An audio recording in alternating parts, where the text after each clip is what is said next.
Hola, hola. Entonces hoy día lo que vamos a ver son varias cosas. Al principio lo que quiero ver, así brevemente, es un poco del final de la clase anterior sobre el dominio de las frecuencias. En especial me interesa que quede claro un par de conceptos. ¿Ya? Uno es que una imagen se puede dividir en sus frecuencias, ¿ya? Y las frecuencias es esta biblioteca de patrones, ya que hay que imaginarse la biblioteca de patrones como un continuo de este tipo de textura, y todas las imágenes se pueden escribir como una combinación de ellas, ¿cierto? Ese es el dominio de la frecuencia, ¿ya?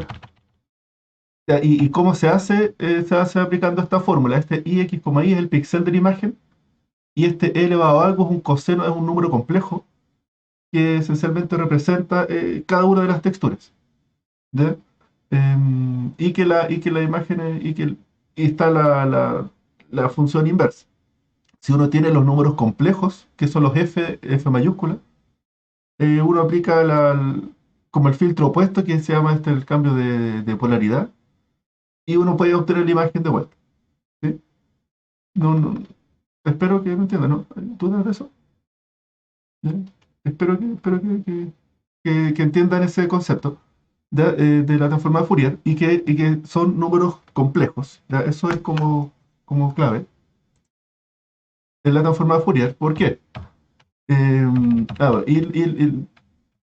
Bueno, y lo otro es que en el dominio de frecuencia, como se ve aquí, si uno lo viera directamente, de hecho en el ejemplo que vimos en la clase pasada, se mostraba, hay una imagen en blanco y negro que se mostraba así, y este es el 00. El 00 es la imagen que oscila 0 veces y que esencialmente es la constante, ¿no? Y que usualmente aquí es un número más o menos grande, que es como el gris promedio. ¿Ya? A ver, ven aquí. Si uno va a la fórmula, el f de 00, el u0 y b0 significa que esto es un 0 y esto es un 0. Entonces esto va a ser puro 0 e elevado a 0, que esto es 1, por tanto se simplifica y en realidad es la suma de los píxeles. Por tanto, un número más o menos grande, si los grises van de 0 a 255, el f00 es un número más bien grande. ¿Ya? Y, ok, ok, entonces eso es lo que espero que vean. Y que cuando uno va a hacer la parte esta zona aquí, son las frecuencias que oscilan poco, tiene que ver con las frecuencias bajas, que son, lo que da el grueso de la imagen. ¿Ya? De hecho, estas frecuencias bajas es la misma imagen pero más chica. ¿Ya? Se va a entender aquí. Y en vez de mostrarlo así, uno muestra esta zona acá, el cero acá y aprovechándose de la simetría. ¿Ya? Y me voy a apurar esto. Lo que uno visualiza es, como bien ya saben, uno no visualiza el número complejo, está difícil, son dos números. Uno visualiza la magnitud del número complejo. Y hay otro dato que se llama la fase, que es como esencialmente es el arco tangente. Es como el mismo concepto que veíamos de gradiente con magnitud y ángulo. Con los números complejos está lo mismo y se llama la fase. Esa no se visualiza y de hecho en este libro muestra un par de ejemplos donde la verdad es que no se ve mucho.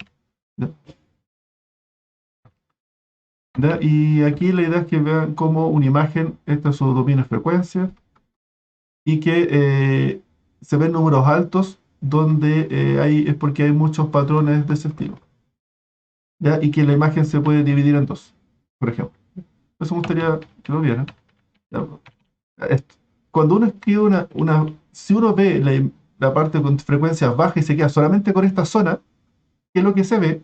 Y uno pone cero afuera, ¿qué es lo que se ve? Se ve la misma imagen pero borrosa.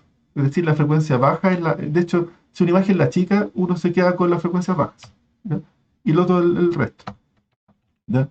¿Por qué me interesa ver esto? Porque la relación con la convolución es que em, lo que dice acá es que una imagen, convolu- convolución con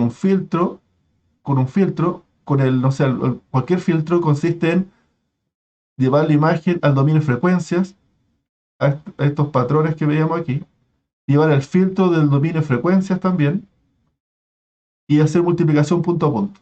Y eso me va a dar una imagen que es el dominio de la frecuencia de la imagen con la convolución. ¿Ya? ¿Y por qué eso es relevante? Porque, por ejemplo, el filtro gaussiano, que es el que uno hace para hacer la imagen borrosa, el filtro gaussiano, si uno hace la transformada de Fourier del filtro gaussiano, uno dice, ¿cuál será? Hay que aplicar la definición. De hecho, aquí está la definición. Si los píxeles, los i, estos son con filtro gaussiano, e elevado a menos algo, eh, los valores aquí vean que finalmente van a ser puras convoluciones, o sea, sumas de exponenciales. Y por tanto, esto de aquí va a ser un e elevado a algo, es decir, va a ser otra exponencial. Y por tanto, también va a tener esta forma. La transformada Fourier de una gaussiana. Tiene una forma gaussiana. Y la forma gaussiana hace que se seleccionen los filtros bajos. Cuando se multiplique punto a punto, uno esencialmente está poniendo una gaussiana y está seleccionando las frecuencias bajas. Y por tanto, entonces hacer una imagen con filtro gaussiano es lo mismo que borrar las frecuencias altas, que esencialmente es lo mismo que achicar una imagen. Cuando una imagen lo va y la achica, y después la agranda, que la imagen borrosa. ¿Ya? Y ese borroso es lo mismo que el filtro gaussiano, porque como uno está borrando el filtro alto, es como que uno está achicando la imagen. ¿Se entiende? ¿Pregunta? Profe, yo tenía una duda en Dígame. esa parte. Sí, dígame. Eh, ¿Qué pasa cuando el filtro es más chico que la imagen? Para hacer la transformada Fourier, esencial uno puede entender que el filtro de la imagen, que el filtro para que pueda hacer operación punto a punto, tiene que ser del mismo tamaño. Entonces, si es que un filtro es más chico, en realidad se asume que es más grande y que está completo con ceros. Ah, ya. ¿Sí? Y ahí sí se puede hacer la operación punto a punto. ¿Sí? Entonces, claro, justamente aquí, si es que hay un filtro que es chiquitito, si la imagen es de 1000 por 1000, y aquí este filtro es de 3 por 3, en la definición original de convoluciones es doble sumatoria de... claro, está bien, pero al hacer esto necesariamente es como que esto pasa a ser de 100%, perdón, de 1000 por 1000, en el dominio de la frecuencia, para poder operar punto a punto. ¿No? Y entonces los filtros se agrandan. ¿Ya? Bueno, eso es como lo que hay que hacer. ¿Sí? ¿Sí? Bueno, ¿alguna otra Entiendo, pregunta? gracias. Ya, bueno, lo que aparece aquí es que, bueno, ahí está este ejemplo que yo creo que les quiero comentar, que como que ayuda a entender un poco, ¿ya? Esto del dominio de la frecuencia, este filtro gaussiano, la transformada de Fourier de esto es otro filtro gaussiano. En el video que está grabado, ahí les muestro visualmente cómo se ve la transformada de Fourier de una gaussiana. ¿Ya? Ahí se ve una gaussiana. Entonces es una gaussiana más grande. ¿Ya? Ya. ¿Por qué también me interesa recomendar esto? Porque, a ver, voy a volver aquí. La definición aquí. Para la transformada de Fourier, entonces, algo que esencialmente es problemático es que sean números complejos. O sea, este número de aquí es un complejo, es un A más I por B. ¿Ya? Y ¿cierto? Porque esto de acá es un coseno más I por seno de algo. ¿Ya? Vean cómo la parte imaginaria, bueno, el dato ahí es que cuando estamos visualizando, visualizamos la magnitud del gradiente. En esta imagen de acá estamos visualizando la magnitud de los FU, B. ¿Ya? Y por tanto no está el número complejo para devolverse, está solo la magnitud. ¿Ya? Entonces, perdón, me refiero a la transformada Fourier. En la transformada Fourier, esta imagen de acá, si esto fuera un JPG, en cada píxel de esta imagen está la magnitud, hay un número solamente, y nosotros necesitamos la parte real y la parte imaginaria, en la transformada Fourier. ¿Ya? Y eso es un problema. ¿Ya? Entonces aparece una idea que dice, ¿qué tal si hacemos algo como transformada de Fourier, pero, como es A más I por B, si borramos esto y este está asociado a los cosenos y esta parte está asociada a los senos, ¿qué tal si hacemos una transformada de Fourier donde la biblioteca de patrones son solo cosenos? Y ahí nomás entremos en el mundo de los números reales solamente. ¿Ya? A eso se llama la transformada de coseno. ¿Ya? ¿Ya? Y hay distintas definiciones, pero lo más común, de hecho, aquí está, esta es la biblioteca de patrones de la transformada coseno, es muy comúnmente usada, se usa mucho en el análisis de imagen, por eso quiero eh, presentársela. Es de 8 por 8, 8 por 8 píxeles. Si es de 8 por 8 píxeles, se necesitan 8 por 8 patrones. Esta es la biblioteca de patrones. Y estos sí se pueden ver que no son números complejos, son números reales. Entonces, esencialmente, uno tiene una imagen, bueno, una imagen. Al transformar DCT, ahí sí que, con la DCT sí que salen unos pesos y son los pesos de estos patrones. ¿Ya? Y esta sí que es reversible directamente porque los números que uno está viendo ahí son los pesos de los patrones directamente. ¿Ya? Em, Acá hay un ejemplo de cómo este sacado ahí de Wikipedia. Un 8 por 8 de una letra, y si se agranda es esta letra. Aquí están los 64 patrones con el peso asociado a ellos. ¿Y cómo se calcula este peso de aquí? Bueno, es la fórmula de la DCT que esencialmente es como lo mismo, poner el filtro y ver qué tanta respuesta tiene ese filtro en la imagen. Y aquí se ve cómo se están sumando los patrones. ¿Ya? ¿Ya?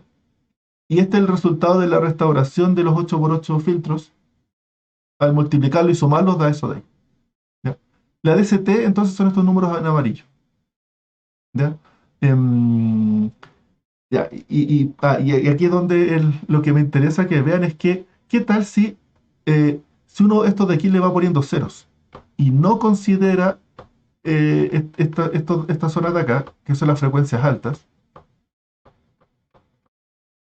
Uno esencialmente está achicando la imagen, ¿ya?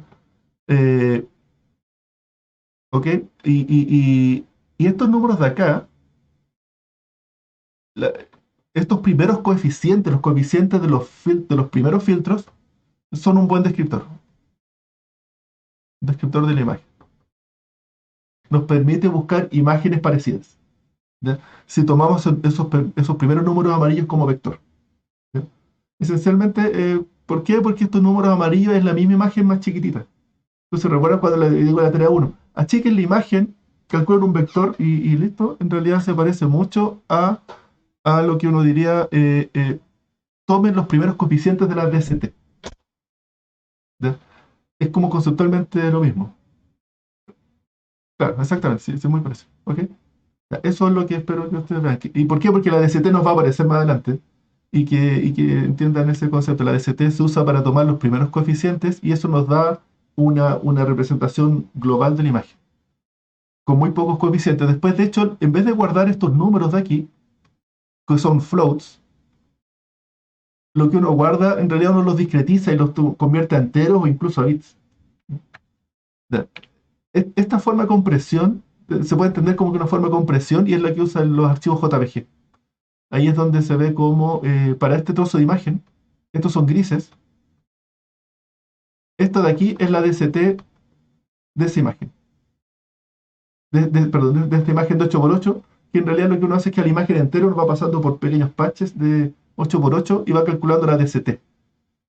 Vean como el primer número es grande, asociado al promedio de los grises, o a la suma de los grises, y luego van los otros filtros más chicos, y estos son las frecuencias altas. ¿Ya? Y estos de acá uno usualmente tiende a ponerle cero. ¿Cómo lo hacen? En JPG hacen unas tablas de cuantización. ¿Ya? Entonces este número de aquí es, esta tabla, esto es fijo, es conocida esta tabla, y la idea es que este gris de acá, 915, es aproximadamente lo mismo, 57 por 16, nos va a dar algo más cercano a 15. 41 por 11 nos va a dar algo cercano a 451. ¿Ya? Entonces, estos son los números que se guardan en el archivo .jpg. ¿Ya? Y estos se multiplican por esta tabla que está fija y que es con parámetros y se restaura la imagen. Eso es lo que me gustaría comentar.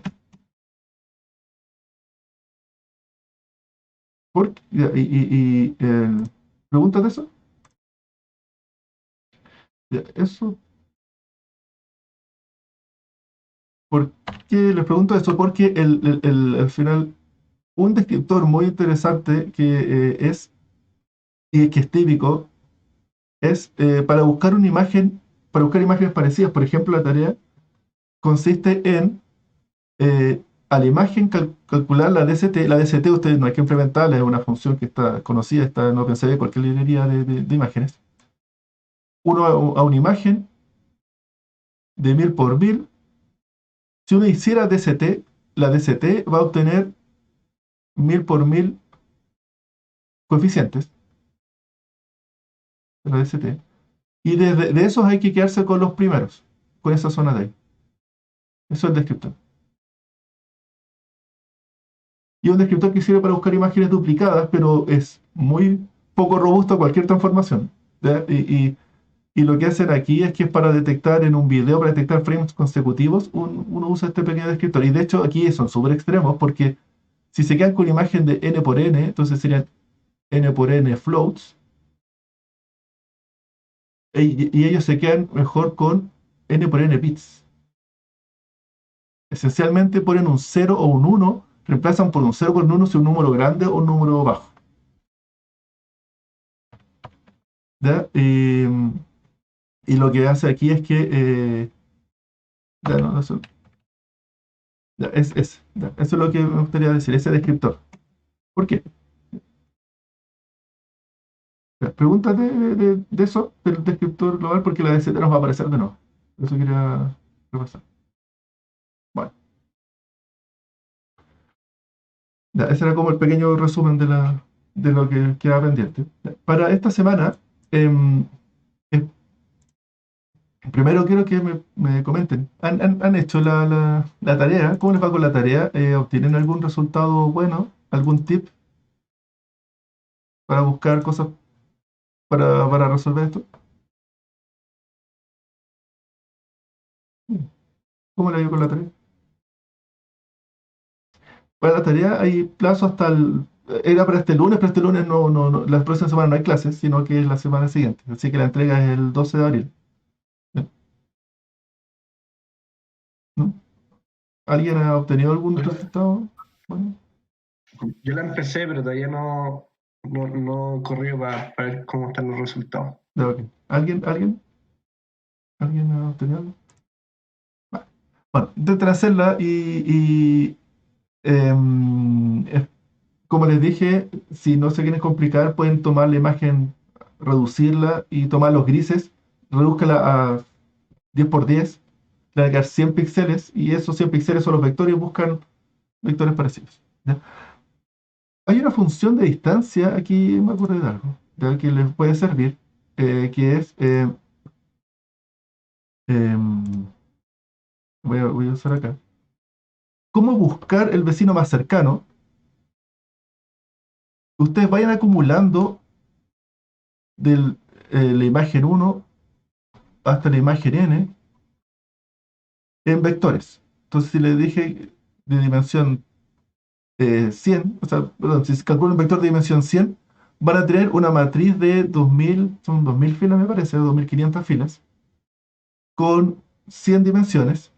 ¿Y cómo calculan las distancias? Ustedes pueden hacer un doble for y empezar a implementar la distancia euclidiana. Si fuera C++ o Java, eso sería rápido. En Python eso no va a funcionar. Es demasiado lento. ¿Ya? Lo que tienen que hacer es que tienen que llamar a una función y si mal no recuerdo, la función se llama selist. Y le pasan, dicen matriz contra matriz. Y si esta matriz le llamamos A, se dice el A contra A. Y aquí me parece que va como parámetro la función de distancia. Euclidiano lo voy a poner entre comillas porque ahí no me acuerdo cómo es. Y esto va a dar una matriz. Si esto es de filas n por d, lo que va a hacer es que va a calcular la multiplicación de todos contra todos. Entonces, el n por d contra el d por n. Y va a calcular una matriz de n por n con las distancias de todos contra todos. ¿Ya? La diferencia es que están llamando a una única función y esto internamente está hecho en C++ y sí va a ir rápido. ¿Ya? Y esto va a entregar una matriz de distancias. Y luego basta con tomar el mínimo por fila y ahí pueden obtener cuál es la imagen más cercana. ¿Ok? Profesor, Dígame. eso es para la distancia euclidiana nomás, ¿cierto? Y aquí, no, aquí está la L1 y en realidad me parece que uno puede poner hasta las LP y le pasa el P como parámetro. ¿Ya? No son todas las Ah, funciones existentes, pero sí hay un par ahí que tú puedes cambiar. En esta función y, sedist se llama. y la distancia, hay una función, si no me equivoco, de OpenCV para medir distancia ¿cómo se llama? Manhattan. Sí, sí, la L1 es la de Manhattan. Sí. La Eh, Hammond. ah, Hammond. también puedes usarla, ahora tú tendrías que llamarla n por n veces, o n por n menos un veces, para comparar todos contra todos. Y ahí, Ah, esta función, esto en Python es una función que es un poco más cómoda porque le pasas la matriz y calcula la matriz de distancia de todos contra todos. eh, Al pero final es lo así. mismo.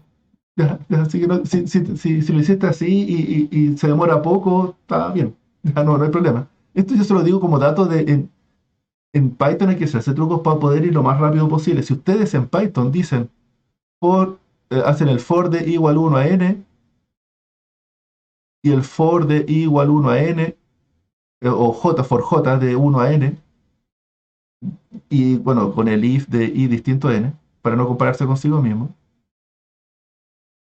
Y aquí calcula la distancia, y si la distancia la implementan ustedes como un for de i igual 1 a, bueno, o k, de igual 1 a d, calculando ustedes la diferencia del vector en la posición k, menos el otro vector, el vector 2 en la posición k, y ustedes implementan esto, eso no va, se va a demorar una hora.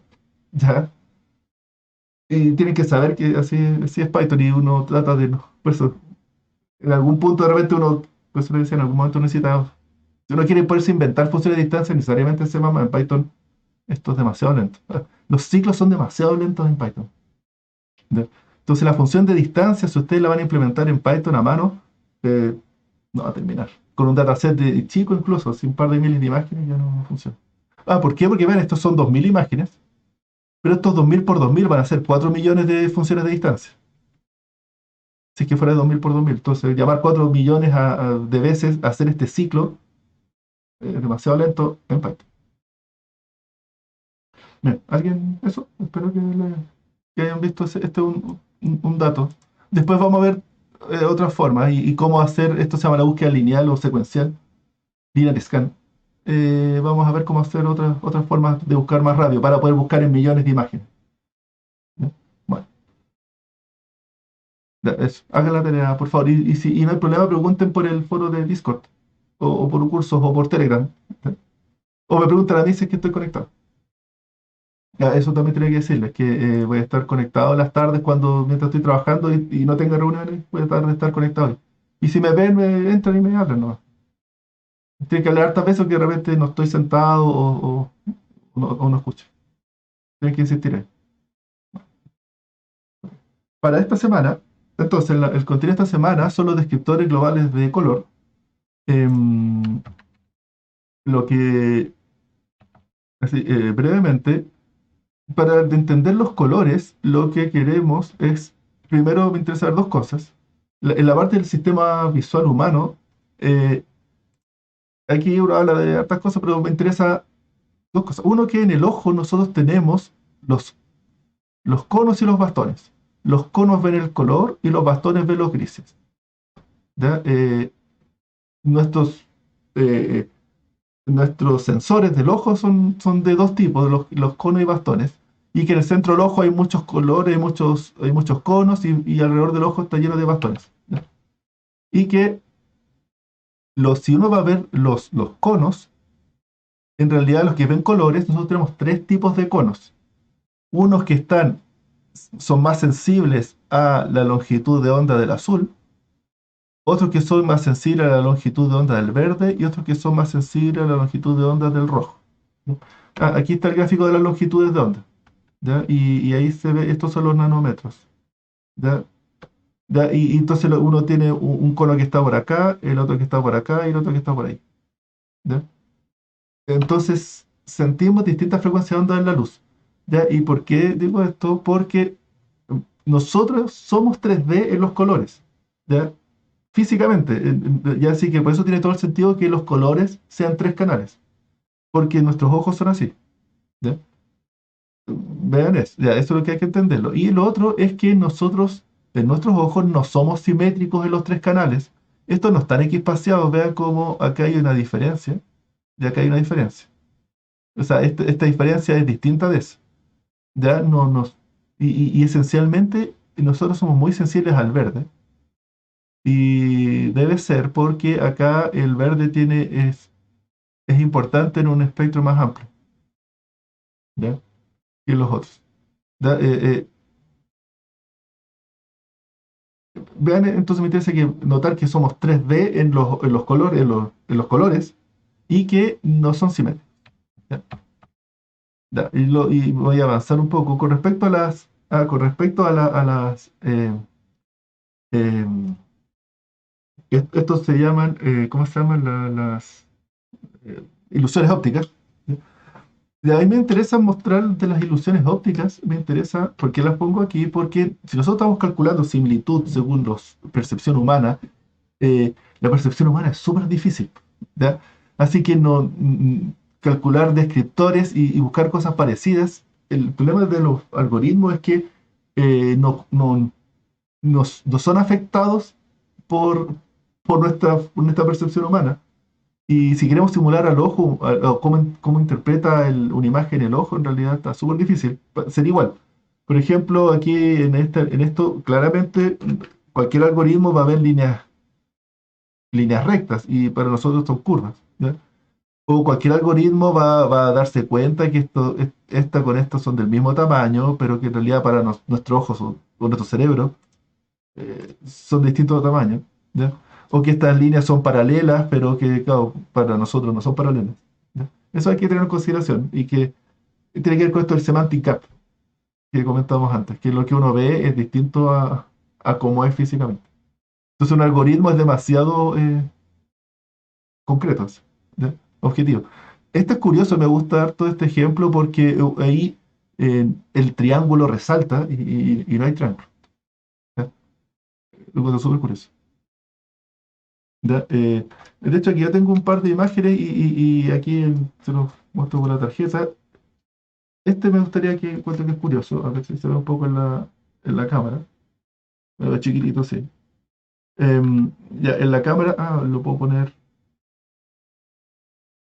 a ver, ahí sí, ahí estoy más grande.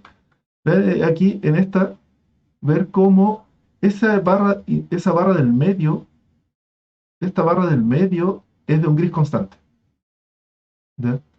Y nosotros claramente uno ve una degradación en esa barra del medio. Pero eso es interpretación de uno, ¿ya? Porque eso es un gris plano. Ya, eso es súper difícil cuando quiero buscar imágenes parecidas. Bueno, o sea, no imágenes parecidas, sino que imágenes como lo entendería una persona. Bueno, y este disco que está acá, también es súper... este disco uno lo hace girar y aparece en colores. Ya no lo voy a hacer ahora, pero dejé un video, ahí hay un video. Súper curioso, súper curioso. ¿Ya? No es que se brillen los colores, pero sí hay colores y se ven un poco de colores, y es muy extraño porque es totalmente gris, y cómo van a ver colores. ¿Ya? Y efectivamente lo puede inducir al ojo a que muestre colores. ¿Ya? Y eso es un efecto. ¿Ya? Una imagen está hecha de 3 canales, 3 grises, que al sumarse se interpreta el canal rojo, el canal verde, el canal azul, y ahí aparecen los colores, ¿cierto? Para cada píxel entonces hay 3 números, la cantidad de rojo, verde y azul. Y ojo, en OpenCV por defecto es BGR, ¿ya? ¿Ya? Algo que es directo, la primera idea para calcular descriptores y buscar imágenes parecidas a esta es calcular un histograma de grises, 3 histogramas de grises, que es lo mismo que calcular para calcular un histograma aquí y un histograma aquí, y los juntamos y por tanto vamos a tener un vector que son los tres histogramas juntos. El histogram del canal rojo, del canal verde y del canal azul. ¿Ya? Y eso nos da un vector y si calculamos, no sé, 8 bits aquí, 8 y 8, vamos a tener 8 más 8 más 8. Este vector va a ser 24 dimensiones. ¿Ya? Ya, este descriptor, y si buscamos imágenes parecidas con esto, de hecho no funciona tan mal para el caso de la tarea 1, que tienen que buscar imágenes duplicadas. ¿Ya?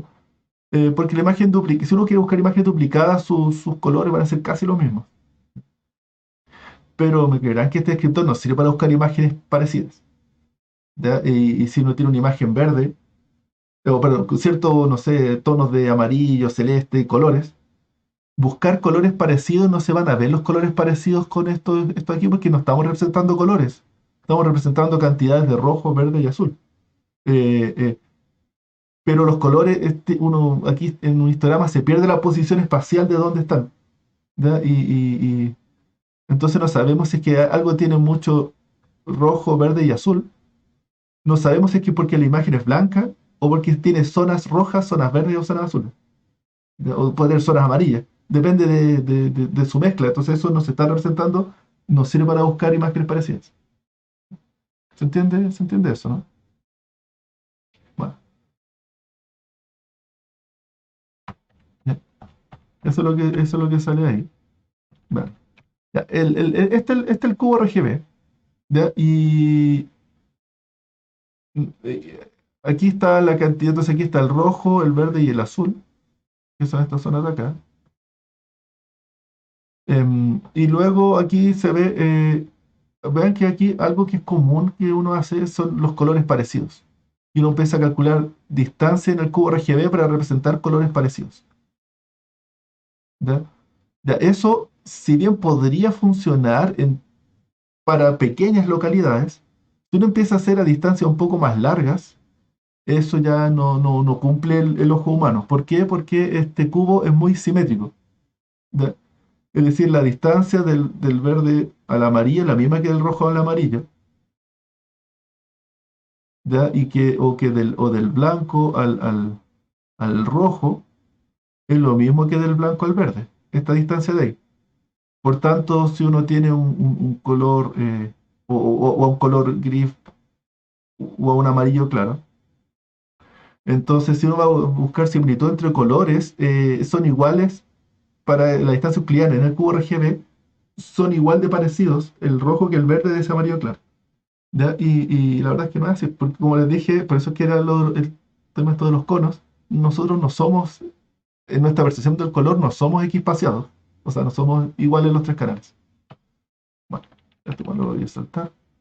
Y, ok, bueno, una forma directa, que es la forma más naive de calcular histogramas de color, consiste en que uno, en vez de calcular 16 millones de colores, y calcular, uno no puede calcular un histograma de 16 millones de dimensiones, que son todos los colores posibles en una imagen de 3 canales de 8 bits. ¿Cierto? No tiene sentido. Entonces uno tiene que reducir un poco la cantidad de bins o de grupos de colores que uno va a contar. Y la forma más típica consiste en calcular tramos en el RGB. ¿Ya? Y para calcular tramos en el RGB, una forma, por ejemplo, típica es calcular 6 tramos. Esos, que serían esos de ahí, y eso por cada eje nos van a dar todos estos cubitos. Y por tanto, en nuestro histograma, ahora vamos a contar estos 216 colores. Entonces viene una imagen para cada píxel. Si viene el píxel, por ejemplo, 10, 140, 180, tenemos que ver en cuál de los tramos coincide. Entonces este va a ser el tramo 1 y este va a ser este tramo de ahí, el 4, y este va a ser el tramo 5. Uno va a la coordenada 1, 4, 5, que vendría a ser alguno de estos de acá, y le suma más 1. Y ahí uno va con el píxel del lado. Así se calcularía el histograma. Y después la forma de compararlo es distancia euclidiana, ¿ya? Entre histogramas. ¿Ya? Eso es como lo más típico. ¿Ya? Pero aquí, y aquí viene el problema, un histograma de 216 colores es como un poco grueso. ¿ya? Es decir, estos tramos de aquí, 0,42, es como grande. ¿Ya? Es decir, ¿por qué? Porque aquí el color 4100 suma acá. El color 0,41,0 también suma ahí. El 41, 41, 41 también suma ahí. Va. Todo eso suman al primer bin, al bin de negro. Es como que todos estos colores son negros. Son iguales al 000. ¿Ya? Y eso está como mal. Se entiende que el 4100 es un rojo oscuro, pero rojo. Y ¿cómo uno va a decir que lo mismo que un amarillo oscuro que un azul oscuro? ¿Ya? Y eso está mal para buscar imágenes parecidas después. Pero si uno aumenta esta resolución y digo, ok, es que yo voy a tomar el doble y voy a tomar entonces unas 10 divisiones. 10 tramos. Me va a quedar con 10 tramos. 10 tramos. Va a ser tramos del 0 al 25, ¿cierto? Del 26 al 50, etcétera. Eso me va a quedar un histograma de 1000 colores, 1000 dimensiones. Ya, eso está como grande. Y si uno quiere algo un poco más fino, esta cosa se dispara. ¿Ya? Lo más común eso es lo que dice ahí, es hacer un cambio, como un cambio de escala, primero como un cambio de eje de coordenadas y tomamos este triángulo como base, este triángulo, vean que es este triángulo uniendo esos tres puntos, y nos aparece este triángulo acá. Triángulo fundamental, se llama en geometría, ¿no? Si mal no recuerdo. Esto de acá es el cubo RGB.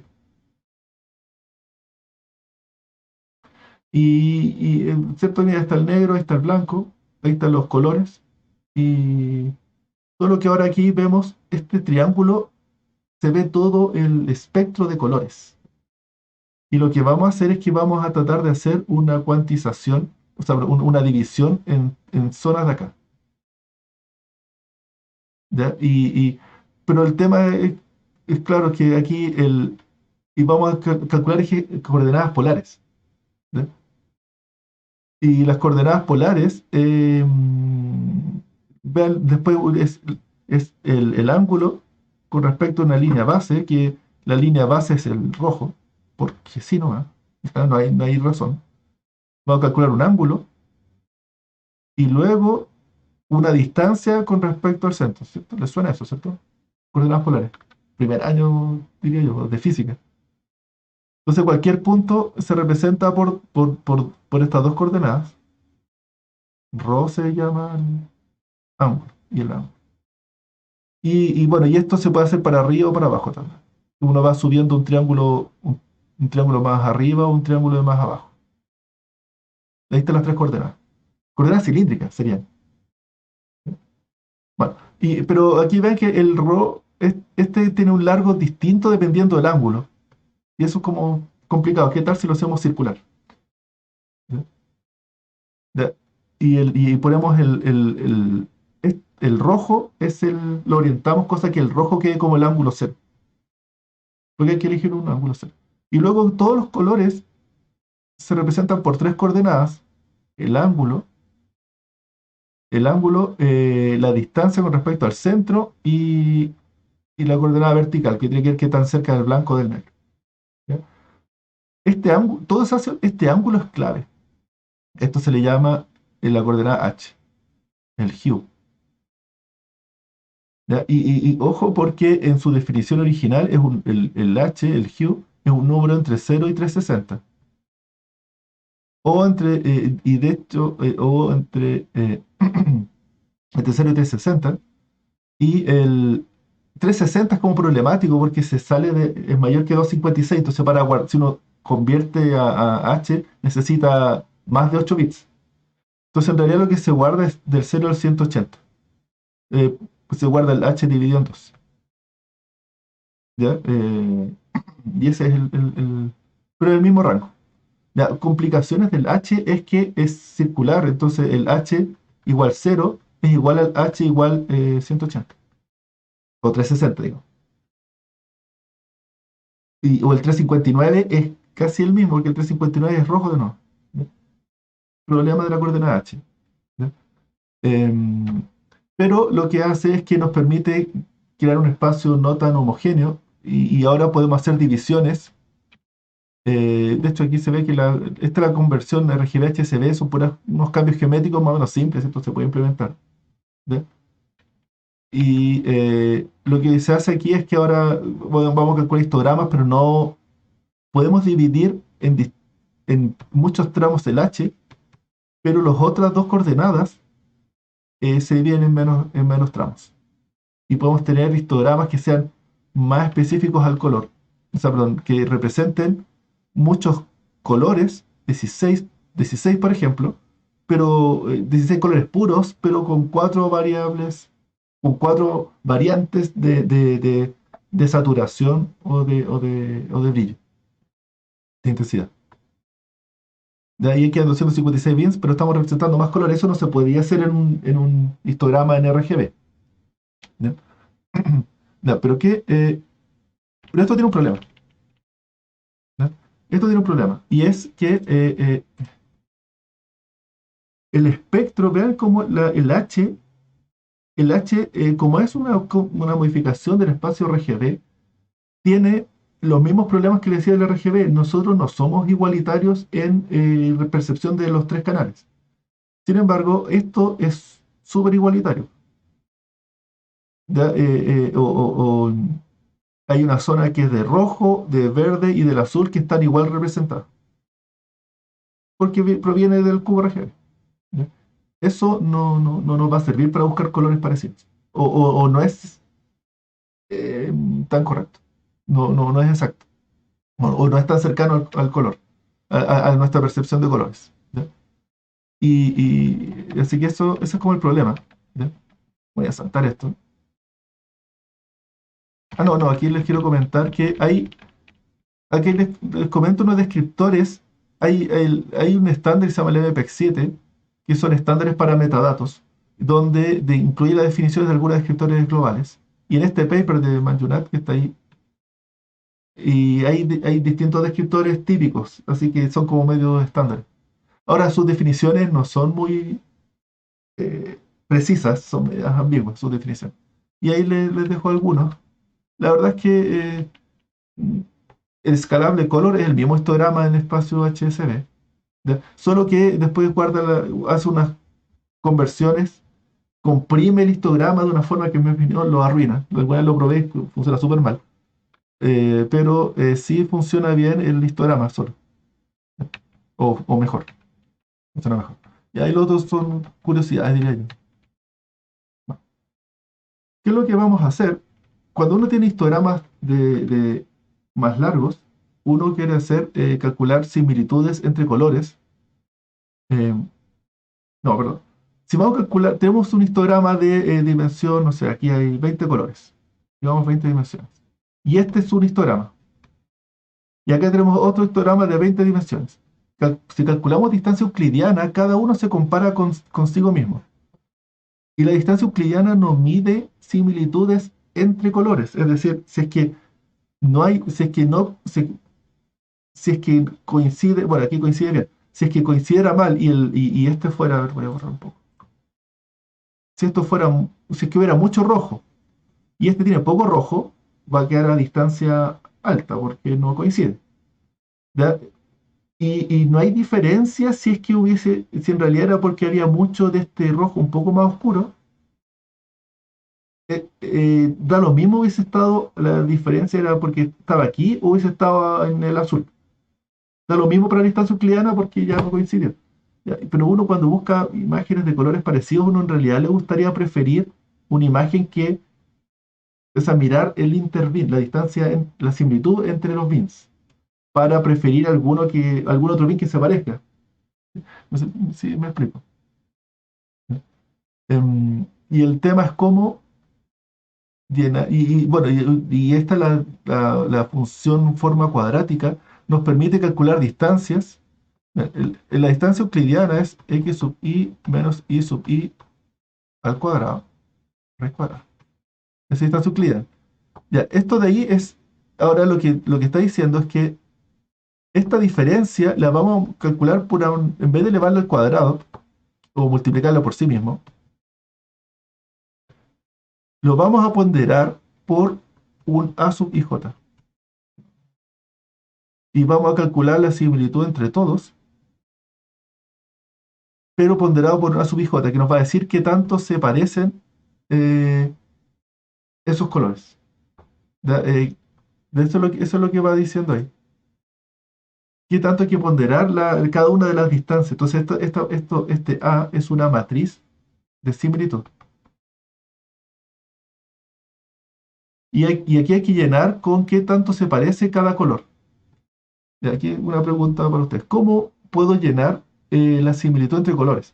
¿Cómo, si aquí esto fuera de 20 por 20, y ahí este histograma tiene 20 dimensiones, necesito llenar 400 parámetros, que son la similitud entre los colores, para poder calcular una distancia que compare similitudes entre bienes. ¿Cómo puedo llenar esta matriz de similitudes entre colores? ¿Alguien? ¿Alguna idea? Ante los que están despiertos. ¿Sí? ¿No tiene que ver como con las coordenadas polares de antes?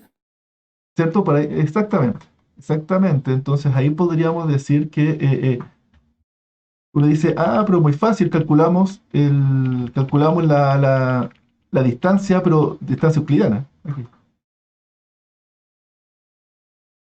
Que esencialmente en realidad es ir acá. Y aquí calculamos si hay un color y acá hay otro color, decimos distancia euclidiana. Y entonces este color se parece a algo y con este color de acá se parece, bueno, otra cosa. Bueno, en realidad lo parecido es que tan cercano está. Si está cerca se parece mucho y si que está lejos se parece poco, ¿cierto? Ya, esa es la idea. Ya, el problema de eso es que no está tan... Si bien funciona en localidades chicas solamente, pero para colores muy dispares ya no funciona. ¿Por qué? Porque está este problema que le he repetido, del ojo humano. Y si queremos calcular distancias de todos los colores, la verdad es que esto no funciona bien. ¿Ya? Para hacer eso, lo que hay que hacer es que hay que ir a otro espacio, un espacio que se llama perceptor. Y estudios en el ojo humano han llegado a que este es como nuestro nivel de sensibilidad de los distintos colores. Nosotros tenemos en nuestro espacio de los colores de la percepción humana, somos muy sensibles al verde, a las variantes del verde. Y lo que vamos a hacer es que aquí hay un espacio de colores que se llama el CIE,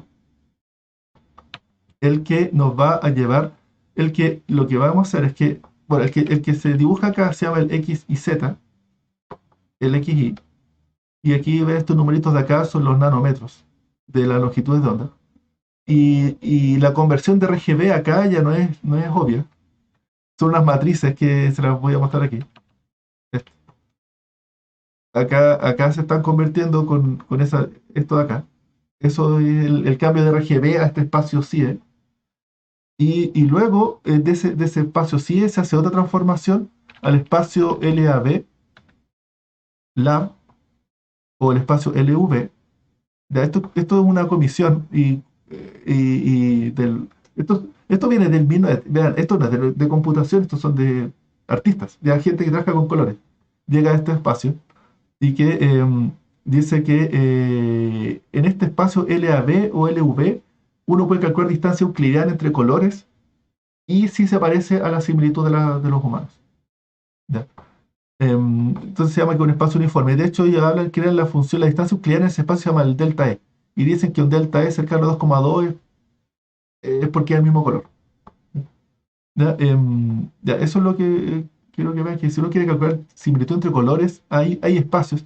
Como esto es una comisión, no se pusieron de acuerdo y algunos expertos decían que hay que hacer ciertas conversiones y otros que eran otras conversiones y como buena comisión llegaron a que los dos están de acuerdo. O sea, los dos tienen la razón y crearon dos espacios, sí, el lab y sí el U, con las mismas propiedades. Y que se puede usar cualquiera de los dos. Diría que en general he visto que se usa más CIELAB. No sé por qué. ¿Ya? ¿Y cómo se convierte esto? Un RGB, esto sacado de OpenCV, nos va a dar, también quiero mostrarles esta página que justo estaba buscando. Si ustedes ponen un color RGB, cualquiera, 255 y 120, por decir algo. Aquí está implementada la misma transformación y estos son sus colores del espacio LAV.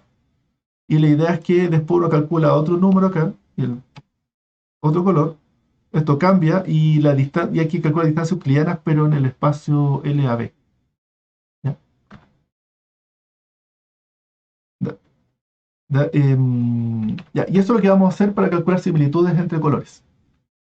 ¿Ya? Del espacio CLAB, algo que es muy interesante es esto. Vean, aquí tenemos el espacio gris. ¿Cómo se convierte de RGB a gris? En principio, uno dice que el gris que se le llama Y es R más G más B dividido 3. El promedio de los grises me da el promedio de los tres colores me da el gris. Y ahí eso no es así, falso. O no es correcto si uno se pone más como funciona el ojo. De hecho, de los mismos CIE salen que estos son los pesos. De hecho, uno diría, es algo así como 0,3, 0,6, 0,1. ¿Ven esto? Y dice, pero ¿cómo? Aquí está una imagen de RGB y estos son sus grises. Y vean cómo en realidad el verde es más claro. Luego viene el rojo y el azul. ¿Ya? Ven que el verde es lo más luminoso. Eso quizás eso para los que no están metidos con los colores es medio sorprendente, pero notar que entonces que el verde es el que da más brillo en una imagen. ¿Ya? Y por tanto se pondera más cuando se calcula el gris. ¿Ya? ¿Ya? Y eso es la base de calcular similitudes entre colores. ¿Ya? Aquí les publiqué un código fuente, está en C++, en que calcula distancias para color RGB, lo convierte a LAV y calcula distancia euclidiana. Por favor, ejecútenlo, es bien curioso. ¿Qué es lo que hace aquí? Aquí se están mostrando los 9 colores y estoy calculando la distancia en RGB y en CLAV para todos los colores. ¿Ven cómo si tomamos el rojo, lo más cercano sería como está bien cerca su distancia, mientras más baja es más parecido. Se parece harto al amarillo y al blanco, entonces el rojo se parece más. Si vamos a ver el cubo RGB, lo voy a dejar por aquí. ¿Dónde está? Aquí está. Ya, creo que ahí y ese. Vean, entre el amarillo, ¿cuál creen ustedes que es para el amarillo? Estamos parados aquí en el amarillo. ¿Qué color es más parecido? ¿El rojo o el verde?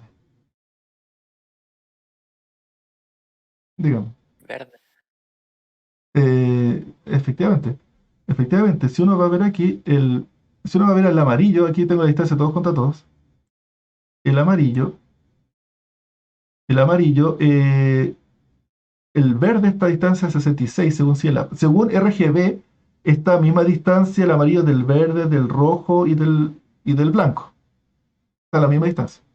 Pero en distancia perceptual, el amarillo es más cercano al verde. ¿Por qué? Porque el verde es más luminoso. Entonces aquí uno puede ir calculando la distancia. Y si decimos ¿cuál es el color más cercano al blanco dentro de estos de acá? El, entonces vamos aquí al blanco y el más cercano es el cian, ese como celeste claro. Este es el más cercano al blanco, ¿ya? Porque es el color más brillante. ¿Ya? A veces, entonces aquí uno puede ir viendo la similitud entre colores de forma más perceptual. Bien es curioso mirarlo, ¿ya? Y calcular ahí similitud entre colores o al azul. ¿Cuál es el color más parecido del azul? Uno va viendo aquí el magenta. Entonces el magenta está más cerca y el cian está súper lejos. Está súper lejos. Y el más lejano el amarillo. Bueno, claro. Ya, eso. Bien, eso. Y esta es la base entonces para calcular similitudes entre colores. Y eso nos lleva a lo que se llama, uno puede calcular histogramas más cortos de menos dimensiones, que es lo que se llama esto. Si uno tiene una imagen eh, y la imagen la voy a achicar, se va a reducir de tamaño. Perdón, no. Tengo una imagen, un paisaje, y con muchos colores. En vez de representar todos los colores, una forma simple consiste en reducir la cantidad de colores de la imagen a, no sé, digamos, 5 colores. ¿Ya? Y una forma en que se hace mediante clustering, de tomar todos los píxeles y se hace como una especie de nube de puntos en RGB, y se buscan los colores más repetidos, y luego se seleccionan puntos y aparece la misma imagen, pero con los colores redondeados dentro de 5 posibles opciones. Y uno tiene 5 colores, digamos. Y uno calcula un histograma de dimensión 5. ¿Ya? Ahora, va a calcular un histograma de dimensión 5, pero la coordenada 1 significa cierto color, y cada coordenada, cada bin, digo, tiene su RGB, que es lo que estaba contando. ¿Ya? Luego viene otra imagen, una persona, lo reducimos a 5 colores, y los 5 colores van a ser distintos a los del otro. Incluso, digamos, lo reducimos a 3 colores, para que sea más distinto todavía. Y ahora va a aparecer la misma imagen, pero en 3 colores, y calculamos un histograma de dimensión 3. ¿Ya? Calculamos un histograma de dimensión 3, y cada bin va a representar cierto color, RGB. ¿Ya? Entonces aquí dice, no sé, 01, 02, 07. Y cierto color. ¿Cómo calculamos la distancia entre estos dos histogramas? ¿Ya? Vean que a estos histogramas en realidad es como un histograma generalizado, ya no es un vector, sino que es un vector de pesos más el color que representa cada una de esas coordenadas.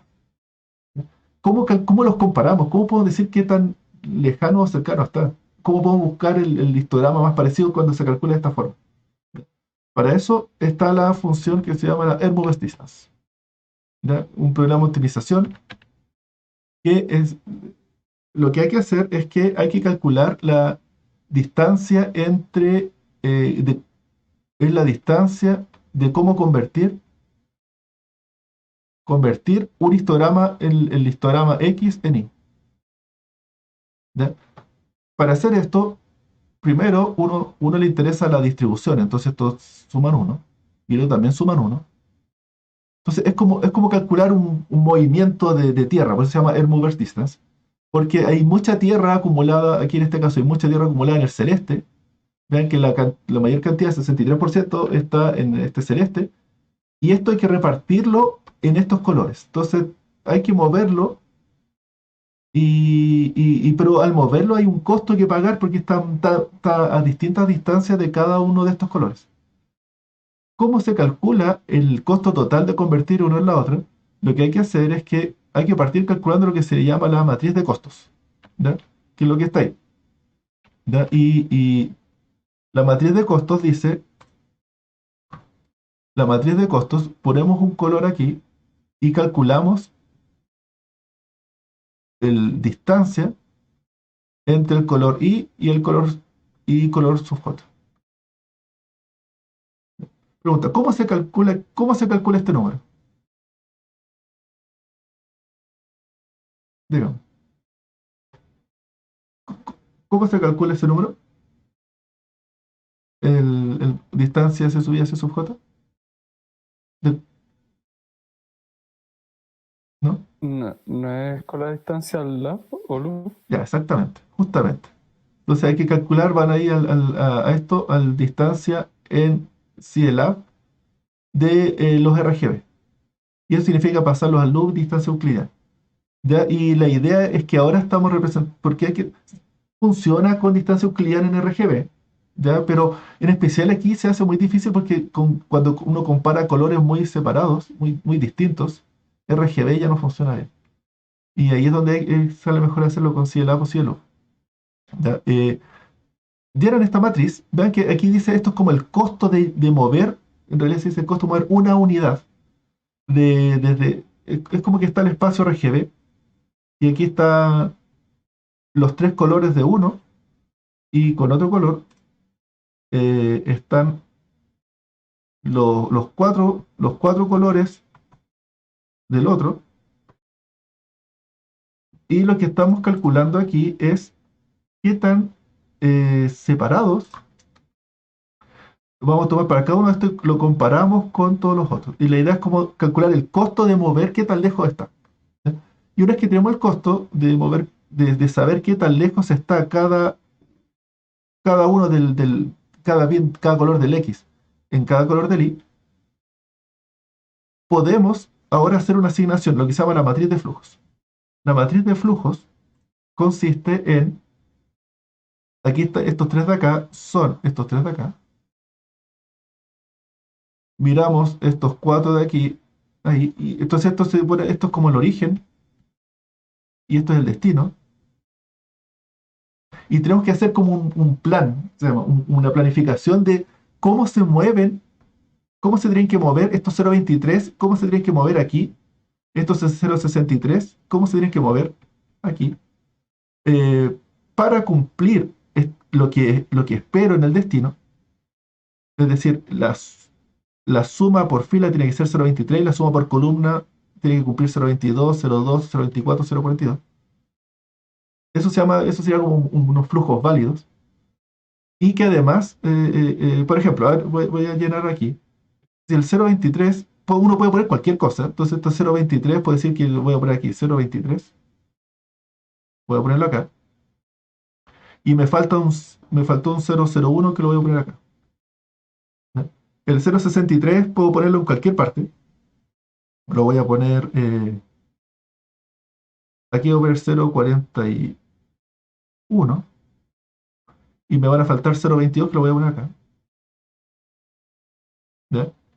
Y el 0.14 voy a poner el 0.12. Y aquí 0, uy, me falta 0,02 debería ser aquí. Pero no me está cuadrando este. 0,23, 0. Es porque ahí se le puso uno de más en la fila del 0.23 de X. Ah, aquí. En este puse uno de más. De veras, esto es 0,22. Gracias, gracias. 0,22, 0,01. Y aquí me queda el 0,02. Y ahí cuadra. Vean cómo, gracias, gracias. Matemáticas avanzadas. Perdón. Ya, estaba confundiendo. Ya, y resulta ser que aquí uno ve, vean cómo, y los otros son ceros. ¿Ya? Ahora, el costo total de convertir uno en el otro, es decir, la air mover distance entre X e Y, es igual a la sumatoria de los flujos multiplicado por los costos. Es decir, cada uno de estos se multiplica por eso. Y aquí va a aparecer que el 0.23 se multiplica por 0.30, 0.1 por 0.41 y cada uno por estos de acá. ¿Ya?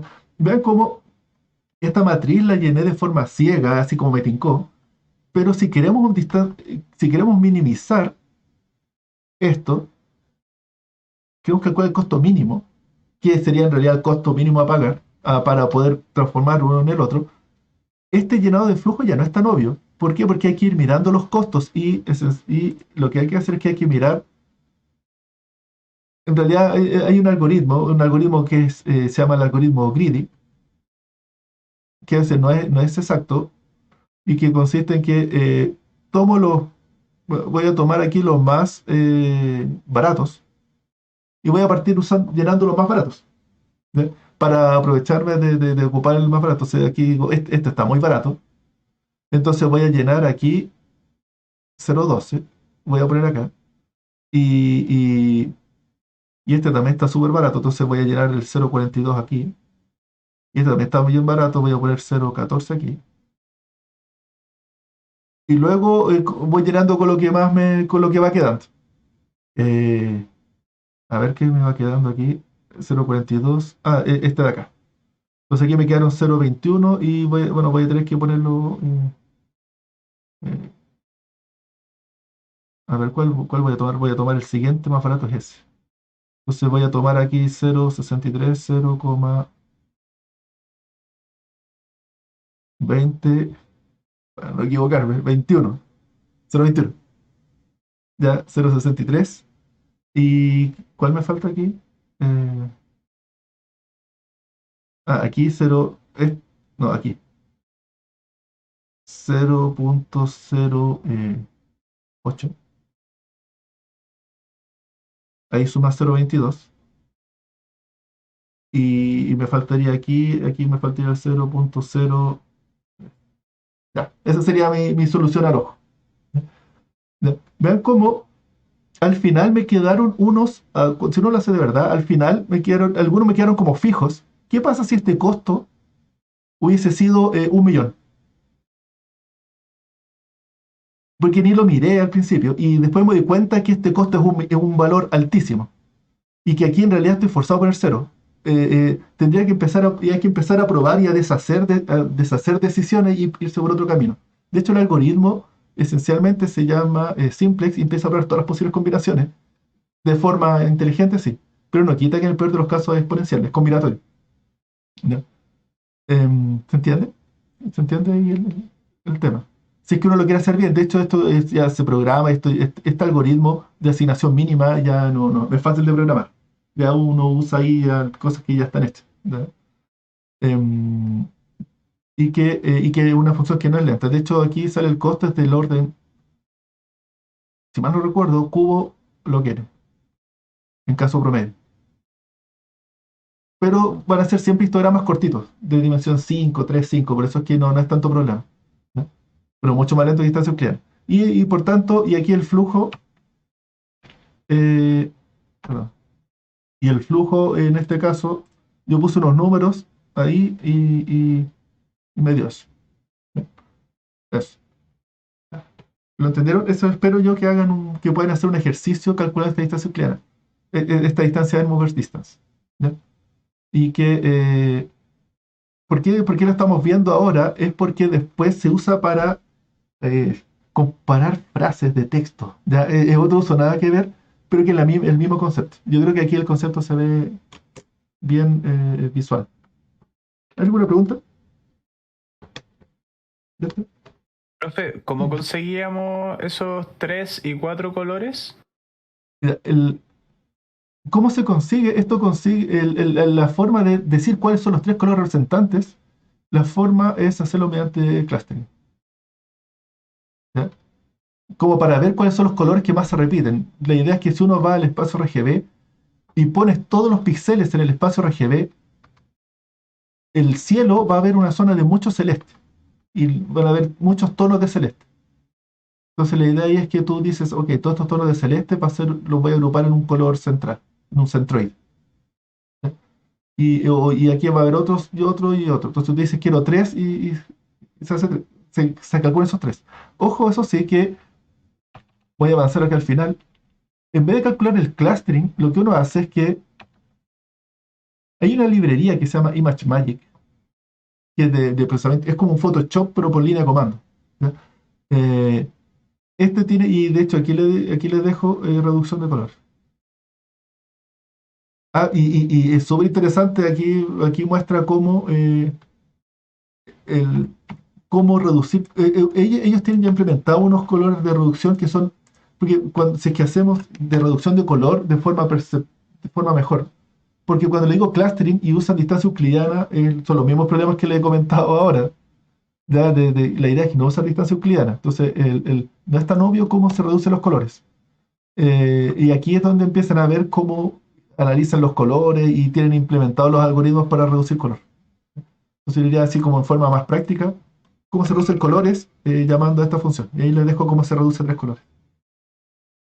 Eso sería la respuesta. Pero entonces uno elige a priori la cantidad de colores en las que quiere dividir la imagen. En este caso sí, pero como has visto en clustering, bueno, también lo vamos a ver antes cuando veamos más clustering, uno parte diciendo cuántos clusters, pero hay algoritmos que te permiten decidir cuál es una buena cantidad de clusters. ¿Ya? Para hacer eso ya claro, se complica. ¿Y por qué? Porque hay que calcular el error total y ahí aparece esta curvita ahí y uno dice dónde se corta cuánto error se va cometiendo con más clusters.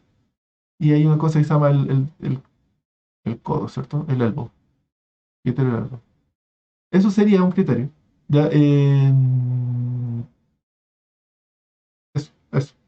Yo diría que lo más simple es dejarlo como número fijo. ¿Ya? Y si es que uno quiere ser más robusto, hay que dedicarle más tiempo a probar con distintos números y ver cuál es el que tiene un mejor fit. ¿Sí? ¿Entendí? ¿Alguna otra pregunta? Bueno, eso. Bien, eso. Espero que puedan hacer el mini control con esto. Y eso. Nos vemos.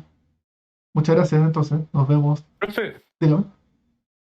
tengo una consulta con respecto a una pregunta del mini control 1. ¿Ya? Bien. Que cuando vimos eso de las series de Fourier, de las Transforma Fourier. imágenes, ¿Sí?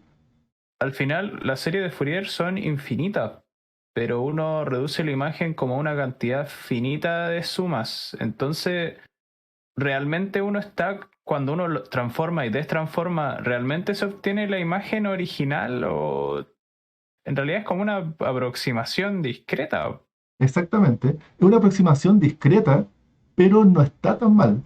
¿Ya? No está tan mal la aproximación porque tampoco la imagen es discreta, el origen es discreto. Entonces, cuando hace la transformación, aquí se ve que la verdad es que uno no necesita todo el infinito de series, porque no tiene sentido ser más discreto, porque si no, la imagen no es un continuo. La imagen ya es discreta. Si de hecho la transformada de Fourier, uno puede ir y volver sin pérdida. Porque después, al ir y volver, ok, uno no cae exactamente el mismo número, pero al redondearlo, el número entero del gris, queda lo mismo. ¿Ya? Entonces no hay pérdida por ese sentido, en el sentido de la transformada de Fourier. O si hay pérdida es por un tema numérico, pero más o menos un tono de gris. ¿Ya? ¿Ya? Ya. Así que no hay problema con eso. ¿Ya? Lo que sí me gustaría comentarles es que esta imagen como JPG, uno para revertir necesita los números complejos. El problema de la transformada de Fourier. Y que si esto se guarda como JPG, se va a guardar la magnitud del número complejo. De hecho, el logaritmo es lo que se muestra acá.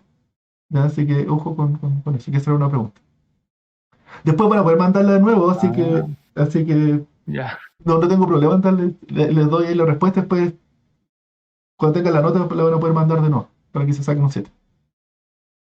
¿Ya? Eso. ¿Alguna otra pregunta? Ya, bro. Gracias.